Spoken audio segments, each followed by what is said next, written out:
Hello and welcome to another exciting tutorial.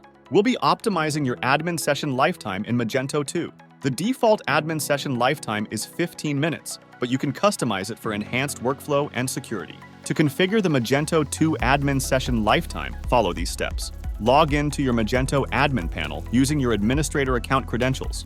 Click Stores in the main menu, then navigate to Configuration under the Settings section. Scroll down and select Advanced from the left-hand menu, followed by Admin. Under the Security tab, you'll find the Admin Session Lifetime, Seconds text box. Enter the desired session timeout interval in seconds. Don't forget to save the changes by clicking the Save Config button.